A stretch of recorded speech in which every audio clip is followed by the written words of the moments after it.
Hey, what's up, you guys? This is Movie Critic Rob here with the Movie Channel, and I just got back from seeing Star Wars, or Rogue One, a Star Wars story. This is Gareth Edwards' first foray into the Star Wars universe. You may know him because he did Godzilla, the 2014 version, the last movie of Godzilla that has hit the, well, not the last one, because there was one other. I don't know if it's out yet. Anyway, we're not here to talk about Godzilla. We're here to talk about Star Wars. As you know, and I'm going to give a brief plot, I'm no spoilers on this video, so if you're scared about spoilers, you won't find them here. But basically, the plot of the story goes along with Episode 4, where they're getting the plans of the Death Star. The Death Star is being built, and you have them coming in and trying to steal. The rebels are trying to come in and steal the Death Star plans. Before we continue, I just want to say I'm a little under the weather, so if I seem a little bit less energetic than usual, that's probably why.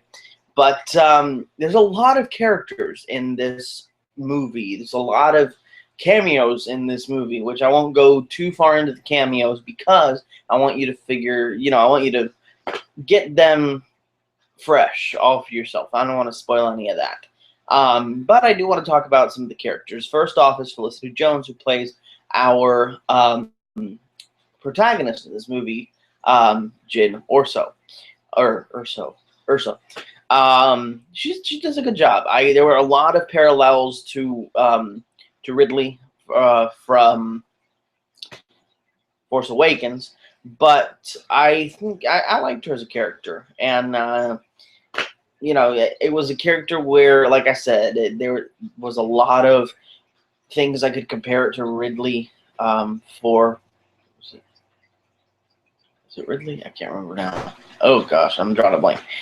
The girl from Star Wars 7, Force Awakens. Anyway, there's a big cast around Felicity Jones.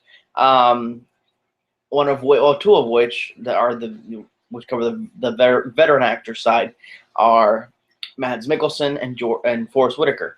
I thought both of them did a fantastic job, and one of these two is connected to the Star Wars universe from previous entries. Now, I'm not going to tell you what kind of an entry, but just know that to look out for one of those two because he has been in the universe before. To those of you that know the Star Wars universe well, it'll be a nice thing for you to figure out.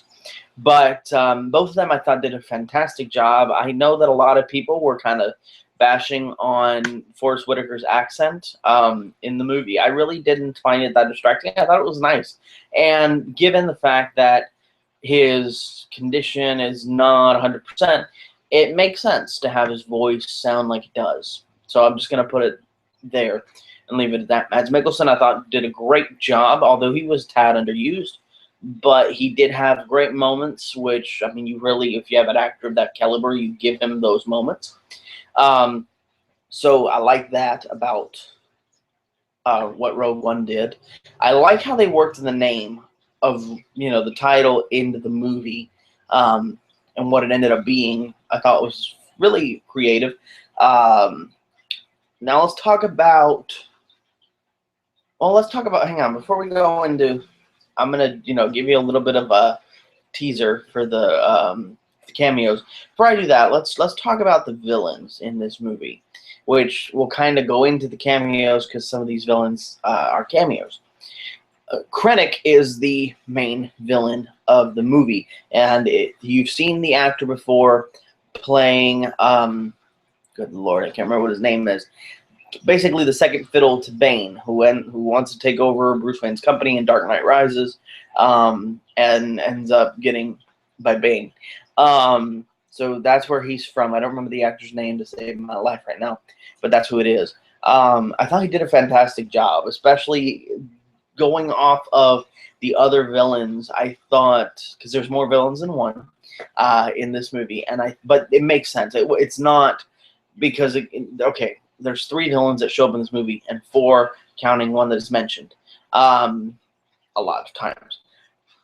But unlike past movies that have done 3 villains, it makes sense why they're there, and it's kind of like a hierarchy in the Empire with the villains. And when you watch the movie, you'll figure out what I'm talking about. But I like how they did each villain, each antagonist, to our group of rebels. And I think all of them got great moments to shine, especially, and you know he's in the movie. If you're, hang on, I'm going to give you 5 seconds. 1, to leave. 2, this video. 3, if you don't want to know. 4, who's in the movie. 5, you still with us? Okay. And again, I'm not giving major spoilers here. I'm just giving you a little bit of teasing for those of you that haven't seen the movie yet. Darth Vader is in the movie. And I think that these are probably 2 of the best Darth Vader scenes ever. And a lot of people I know were complaining that he wasn't used a lot in Rogue One, but it wasn't his place to be used a lot in Rogue One. And I thought that he was used the same with another character who, in this case, had to be resurrected from the dead, Grand Moff Tarkin, who had their moments and it fit in the story. And I like that they took the time and the brain power to say, this isn't a showcase about Darth Vader, this isn't a showcase about Tarkin. Let's give them moments while they're in the screen, but let's have it be driving the story. Not, let's halt to see these characters be awesome, and then, okay, now back to the story.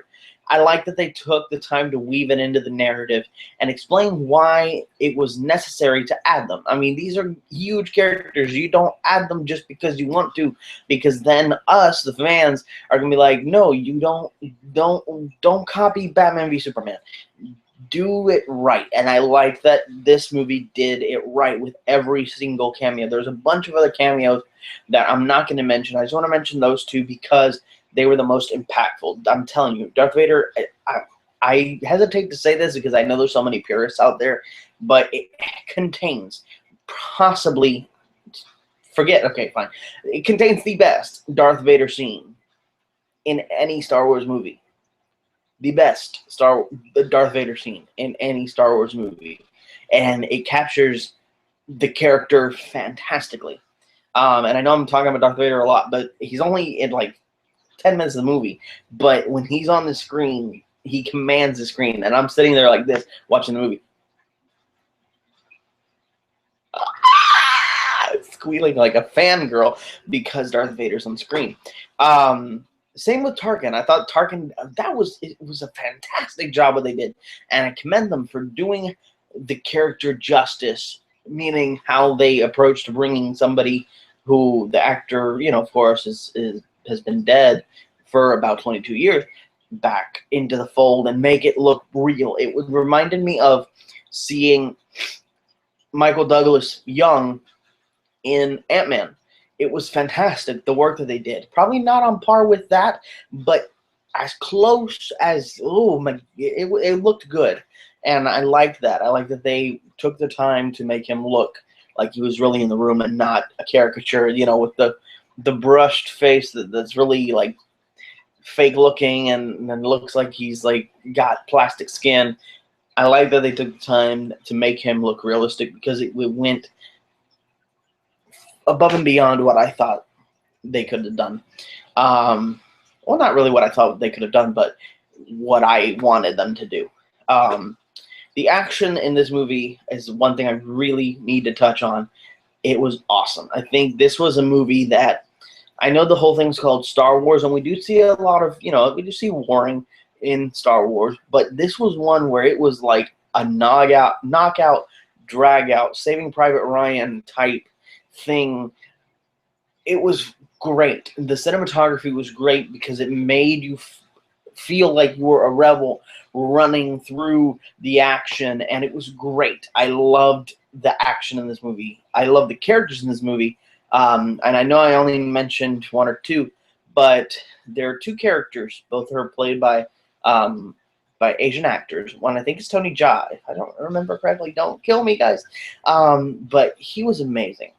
He played a blind character, which, I mean, yeah, that's not a spoiler. It's in the trailers. Perfectly done. These characters were realized. Now, yes, they could have been fleshed out more, absolutely, but you need more than 2 hours to do that when you have so much story to tell. And I think that they did a great job with what they were given and in the time frame that the movie's runtime is. I thought they did a great job. The action was great. The story was good. Well, great. I'm not gonna, because if I say good after I said the action was great, people are gonna be like, well, why do you think the story was great? The story was great. I really liked it, and I liked how closely it ties into episode 4. Which my cousin who saw it a few days ago, he's like, this makes me want to go watch episode 4, which is great because it makes you want to go back to those movies and rewatch them, and it commands a second viewing now that this movie is out, and it does, and I think that's a great thing because it takes you back in the mythology. But I'm gonna cut it short because I'm feeling a little stuffy and it's getting a little hard to talk, and I'm gonna start squealing here like still to the minute. But I thought it was great. I think you guys need to go see it. I will be posting as soon as I get a little better the spoiler-filled review, and I want to talk about a bunch of spoilers. There's so many cameos and so many good things. One thing I want to mention before I get out is the robot K2SO, played by Alan Tudyk. Oh my gosh, he was hilarious, absolutely hilarious, and stole the show. And when he has a great moment at the end, you really feel the moment because they took the time to flesh out the character and make you care about the character in 2 hours, and that's balancing everything else they did. But I thought it was a fantastic job. He was hilarious, dropped a ton of one-liners that all landed, and the best line in the movie. You know what? I'm not going to say it. Go and discover it for yourself. This has been Movie Critic Rob with the Movie Channel, and as always, now I'm signing off.